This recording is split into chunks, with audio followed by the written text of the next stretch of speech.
नमस्कार मित्रों, सत्य की विजय में आपका स्वागत है। मैं हूं विजय त्रिवेदी। आज से जोधपुर में राष्ट्रीय स्वयंसेवक संघ की समन्वय बैठक हो रही है। 5, 6, 7 सितंबर को चलेगी, जिसमें संघ के जितने सहयोगी संगठन हैं और जो काम हो रहे हैं, उसमें किस तरह का समन्वय किया जाए, कोऑर्डिनेशन किया जाए, इस पर चर्चा होगी, विस्तार से चर्चा होगी। भारतीय जनता पार्टी समेत जो सहयोगी संगठन है, उन सब में कैसे कोऑर्डिनेशन किया जाए। दरअसल संघ का सबसे महत्वपूर्ण काम है संगठन में और जो संगठन के साथ जो सहयोगी दल है, सहयोगी संगठन हैं, उन सब के बीच में समन्वय कैसे किया जाए। इसके अलावा जो सहयोगी दल होते हैं, उनके साथ भी कैसे समन्वय किया जाए। समन्वय यानी कोऑर्डिनेशन राष्ट्रीय स्वयंसेवक संघ की एक बड़ी अहम पहचान है। तो उस पर वो काम हमेशा करता है और बेहतर तरीके से करता है। आम तौर पर भी उस पे चर्चा होती रहती है, चलता रहता है कि किस तरह से किया जाए समन्वय बैठक में। उसमें बौद्धिक भी होते हैं, तमाम तरीके के भाषण होते हैं, तमाम तरह की चर्चाएँ होती हैं। काफ़ी सारी चर्चाएँ उसमें हुआ करती हैं अ, बैठक के अंदर, तो उस दृष्टि से महत्वपूर्ण है। लेकिन इस बार की समन्वय बैठक में एक काम और होने वाला है, वो है बिहार को लेकर अलग से बैठक होने की संभावना। राष्ट्रीय स्वयंसेवक संघ ने बिहार के चुनावों की ज़िम्मेदारी एक तरह से ले ली है और उनको लगता है कि उनके स्वयंसेवक दिल्ली और हरियाणा के जैसे मेहनत करके इन चुनाव नतीजों को ताकत दे सकते हैं भारतीय जनता पार्टी को और एनडीए को। आपको याद होगा कि हरियाणा के चुनाव में बहुत मुश्किल लग रहा था भारतीय जनता पार्टी को, लग रहा था कि कांग्रेस का माहौल है और कांग्रेस वहां पर आ जाएगी। एंटी इनकम्बेंसी बड़ी थी भारतीय जनता पार्टी सरकार के खिलाफ। मनोहर लाल खट्टर को हटाकर नायब सिंह सैनी को मुख्यमंत्री बनाया गया था। दिल्ली में तो उसको लगता ही नहीं था, क्योंकि उसके पास कोई लीडर नहीं था भारतीय जनता पार्टी के पास, और 25 साल से सरकार नहीं थी, तो बहुत निराशा थी। तो हरियाणा में कामयाबी के बाद स्वयंसेवक संघ के, राष्ट्रीय स्वयंसेवक संघ के जो स्वयंसेवक है और नेता हैं, प्रभारी हैं, वो दिल्ली के चुनावों में भी जुड़ गए और उन्होंने धमाकेदार, जिसकी उम्मीद शायद बीजेपी को भी नहीं थी, उस तरह की भारतीय जनता पार्टी की वापसी करवाई और 25 साल बाद बीजेपी की सरकार बनी। और इसी वजह से वहां पर मुख्यमंत्री बनी रेखा गुप्ता, जो संघ की पसंद है। आमतौर पर लोग समझ रहे थे कि प्रवेश वर्मा बन जाएंगे। खैर, वो तो अलग इशू है। अब बिहार में लग रहा है कि 20 साल से नीतीश कुमार जी की और एनडीए की सरकार है, कुछ समय को छोड़ दो, 18 महीने को, लेकिन एक माहौल, एक परसेप्शन ये है कि भाई 20 साल से नीतीश कुमार जी सरकार चला रहे हैं और एनडीए की सरकार है जिसमें बीजेपी और नीतीश कुमार के साथ-साथ छोटे दल भी हैं।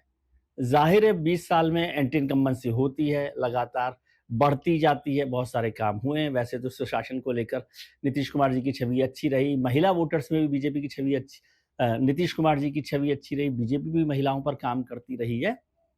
लेकिन लगातार एंटी इनकम्बेंसी हो रही है। वहाँ पर जाति का मुद्दा बड़ा प्रभावी है। राहुल गांधी और तेजस्वी जी की जो यात्रा हुई है, वोट अधिकार यात्रा, उसका भी कुछ असर दिखाई देता है। इसके साथ-साथ जो जन स्वराज पार्टी है, उसके प्रशांत किशोर साहब भी मैदान में हैं, एमआईएम भी मैदान में है।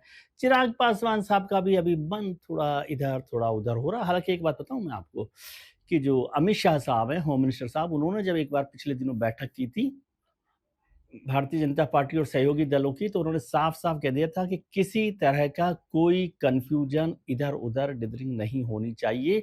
एनडीए के चुनाव जिताने की ज़िम्मेदारी के साथ बहुत मजबूती से ये चुनाव लड़ना है और इसमें किसी को कोई कन्फ्यूजन नहीं होना चाहिए। हालाँकि चिराग पासवान अब भी इधर-उधर करते रहे हैं, कई बार वो नीतीश कुमार सरकार की आलोचना भी वो करते रहे हैं, कानून व्यवस्था को लेकर बड़ी आलोचना उन्होंने की और अभी तक स्थिति साफ नहीं की। उन्होंने कहा था कि 243 सीटों पर हम चुनाव लड़ेंगे। खैर, अभी सीट शेयरिंग का मसला तो हुआ नहीं है, भारतीय जनता पार्टी ने अपनी बैठक की है, उसमें भी सभी बीजेपी के नेताओं के साथ चर्चा हुई, उसमें भी बात हुई है कि किस तरह से सीट शेयरिंग करनी चाहिए, भारतीय जनता पार्टी को कितनी सीटें मिलनी चाहिए। पिछली बार 110 सीटों पर चुनाव लड़ा था, इस बार कितने लड़ेंगे? इस बार चिराग पासवान इधर आते हैं तो उनको कितनी सीटें मिलेंगी? मोटे तौर पे बताया जा रहा है कि बीजेपी को 101, जनता दल को, जो जेडीयू है, उसको 102 सीटें, एलजेपी को 20 सीटें और हम और जो दूसरी पार्टी कुशवाहा जी की जो पार्टी है, उनको 10-10 सीटें दी जा सकती हैं। मोटे तौर पर यह है। अभी तो जब सीट शेयरिंग होगी, कितना दबाव बनता है, क्योंकि चिराग पासवान साहब 40 सीटें माँग रहे हैं, मांझी साहब 20 सीटें मांग रहे हैं। हर कोई सीट मांगने में तो ज़्यादा ही मांगता है, कितनी मिलती है, कितनी नहीं मिलती। इस सब पर बात हो रही है, लेकिन अमित शाह जी का फोकस ये है कि सरकार एनडीए की बननी चाहिए। इसके लिए सीटों का इधर-उधर थोड़ा ऊपर-नीचे करना भी पड़े, तो किया जा सकता है। कभी-कभी ये भी कर देती है पार्टी कि सीट पर टिकट अपना होता है, दूसरे को उम्मीदवार बना देती है। कभी-कभी दूसरे की पार्टी का सिंबल होता है, उस पर उम्मीदवार भारतीय जनता पार्टी का होता है। पिछली बार भी हुआ था ऐसा। लेकिन वो मसला तो अलग है। अभी बात हम कर रहे हैं राष्ट्रीय स्वयंसेवक संघ की।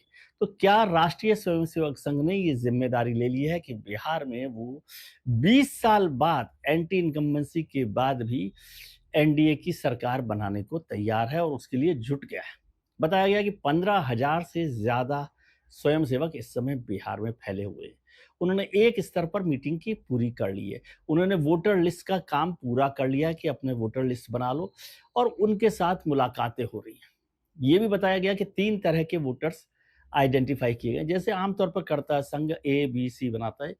ए में है बिल्कुल पक्के वोटर हैं जो बीजेपी के वोटर हैं। दूसरे वोटर हैं बी, जिसमें उनका थोड़ा-सा नाराज़गी होती है, गुस्सा होता है, रूठे हुए होते हैं, उनको मना लिया जाए, थोड़ी उनकी बात सुन ली जाए, शिकायत की कुछ हल हो जाए, तो उनकी होती है। और तीसरे तरीके के लोग हैं, जो अभी भारतीय जनता पार्टी या एनडीए के साथ नहीं है, कन्फ्यूज़ हैं लेकिन आ सकते हैं। उनको थोड़ा-सा इधर लाया जा सकता है, उन पर काम हो रहा है। अभी पहले स्तर पर काम शुरू हो गया है। गाँव-गाँव में जो टोलियाँ जा रही हैं, एक गाँव के लिए 10 लोगों की, 15 लोगों की टोली बनाई जा रही है, जितना बड़ा गाँव है उस हिसाब से बनाई जा रही है। ब्लॉक लेवल पर मीटिंग शुरू हो गई है। कार्यकर्ता जो है, स्वयंसेवक जो हैं, वो वहाँ जा रहे हैं, लोगों की बात सुन रहे हैं, उनसे पूछ रहे हैं आपको उम्मीदवार कैसा चाहिए, आपके लिए क्या मुद्दा होना चाहिए, आप कैसी सरकार करें, नीतीश कुमार सरकार ने कितना काम किया और उससे ऊपर प्रधानमंत्री जी ने कितना काम किया है, आयुष्मान योजना की बात है, सम्मान निधि, प्रधानमंत्री सम्मान निधि योजना की बात है, केंद्र से मिलने वाले पैसे की बात है, किस तरह से सड़कों का निर्माण हुआ है, किस तरह से पुलों का निर्माण हुआ, ये सब मुद्दों पर भी चर्चा की जा रही है। इसके साथ जो एक बड़ा काम कर रहे हैं संघ, वो है कि जो नाराज़ लोग हैं, उनका गुस्सा खुद झेल रहे हैं और कह रहे हैं, हाँ भाई बात सुनाओ अपनी क्या बात है। नाराज़ हो आप बात ठीक कह रहे हो, इस बात को ठीक से करो। तो उनका जो गुस्सा निकल जाएगा तो एंटी इनकम्बेंसी कम हो जाएगी। उसमें से उनकी कुछ शिकायतों को तुरंत-फुरंत ठीक किया जा सकता है, तो उसको ठीक करेंगे। अगर लंबे समय लगना है, ज़्यादा समय लगना है तो उनको एश्योर करेंगे कि भैया बात गई आई गई हो गई पिछली वाली, अब मान जाइए हम भरोसा दिला रहे हैं, आप नीतीश कुमार जी, बीजेपी के नेताओं को छोड़ दो वहाँ पर, लेकिन हम काम करवाएँगे। तो आरएसएस ने एक तरह से पूरी कमान ले ली है। अब जो मुद्दा है, सबसे बड़े मुद्दे वहाँ पर 3 बनाए गए, राष्ट्रवाद को, हिंदुत्व को और विकास को। उसमें खास तौर से जो भी मुस्लिम डोमिनेटेड इलाके हैं, जहाँ पर मुस्लिम बाहुल्य है, वहाँ राष्ट्रवाद और हिंदुत्व को बड़ा मुद्दा बनाया गया है। उसके साथ-साथ घुसपैठिए भी बड़ा मुद्दा है। और जो दूसरे इलाके हैं, वहाँ पर किसानों को, जाति को, इन सब बातों को मुद्दा बनाया जा रहा है। जातिवाद को लेकर भारतीय जनता पार्टी में और संघ के बीच में कन्फ्यूजन था कि भई लेना चाहिए कि नहीं लेना चाहिए। लेकिन जब बातचीत हुई, सब हुआ तो तय हुआ कि जातिवाद बड़ा मुद्दा हो सकता है और इसलिए चुनावों से पहले जातीय जनगणना का ऐलान सरकार की तरफ से किया गया। कितना फ़ायदा होगा, कितना फ़ायदा नहीं होगा, लेकिन पार्टी का और संघ का मानना था कि इससे नुकसान को रोका जा सकेगा। आपको याद होगा 2015 का चुनाव, जब राष्ट्रीय स्वयंसेवक संघ के सरसंघचालक मोहन भागवत जी वहाँ थे और उन्होंने एक बात ऐसे ही चलते-चलते कह दी थी कि आरक्षण का रिव्यू किया जाना चाहिए। उससे पूरा का पूरा नतीजा बदल गया, ऐसा कहा जाता है और भारतीय जनता पार्टी और एनडीए की सरकार नहीं बन पाई। तो इस बार उसका भी खास तौर से ध्यान रखा जा रहा है। अभी जब व्याख्यानमाला हुई तो सरसंघचालक जी ने साफ कर दिया कि हम आरक्षण को लागू रखेंगे, उसका समर्थन करेंगे, हर हालत में समर्थन करेंगे और उस वक्त तक करेंगे जब तक कि आरक्षण लेने वाले लोगों को ये ना लगे कि उसकी ज़रूरत खत्म हो गई है। तो मुद्दा यहाँ पर ये बढ़ गया है। संघ ने जो बिहार है उसको 2 हिस्सों में बाँट रखा है, उत्तर बिहार और दक्षिण बिहार। उत्तर बिहार और दक्षिण बिहार दोनों अलग-अलग राज्यों 2 हिस्सों में बना रखा है। उत्तर बिहार का केंद्र है मुज़फ्फरपुर, दक्षिण बिहार का केंद्र है पटना। इसके अलावा पटना में, मुज़फ्फरपुर में, भागलपुर में, दरभंगा में, सीमांचल में, मगध में काफ़ी काम कर चुकी है राष्ट्रीय स्वयंसेवक संघ की टीमें। अब तय होना है, अमित शाह जी ने भारतीय जनता पार्टी के नेताओं की बैठक कर ली है। एनडीए की जब बैठक होगी तो समझौता होगा, किस तरह से शी शेयरिंग होगी, इस पर भी मुद्दा होगा। और अभी बीच में एक और मुद्दा आ गया, प्रधानमंत्री जी की माताजी को गाली देने का। तो इसको भी भारतीय जनता पार्टी ने और संघ ने लोगों को समझाने की कोशिश की है कि भाई किस तरह से माँ, बहन, बेटी का अपमान करने वाली पार्टी है तेजस्वी जी की पार्टी और राहुल जी की पार्टी। तो वो भी मुद्दा, और ये मुद्दा उनके साथ ज़्यादा किया जा रहा है जहाँ महिलाओं के लिए अलग से टोली बनाई गई है, तो महिलाओं को ये बात ज़्यादा ज़ोर से, ज़्यादा दमदार तरीके से समझाई जा रही है। महिलाओं के लिए भी 2 अलग-अलग टीमें बनाई गई हैं। जो घरेलू महिलाएँ हैं, उनके लिए अलग तरह की टीम है, अलग तरह की समझाइश है। जो प्रोफ़ेशनल्स हैं, मतलब काम करने वाली हैं, वर्किंग वूमन हैं, उनके लिए अलग से तैयारी की जा रही है। राहुल जी और तेजस्वी जी की यात्रा, वोट अधिकार यात्रा तो खत्म हो गई है। आगे क्या होगा, इस पर भी नज़र रखी जा रही है। उसका कितना असर है, इसको भी असेस किया जा रहा है। और प्रशांत किशोर जी की जो जन स्वराज पार्टी है, उन्होंने भी अपनी यात्रा की थी। उसका असर कितना है, इसका भी ध्यान दिया जा रहा है। और फिर 2 जो साथ में फूफा बैठे हुए हैं, हम पार्टी के जीतन राम मांझी और उपेंद्र कुशवाहा, उनको कैसे बनाकर रखा जाए, समझा कर रखा जाए, उसके लिए भी लगातार कोशिश हो रही है। उसको अमित शाह जी देखेंगे कि कैसे हो रहा है।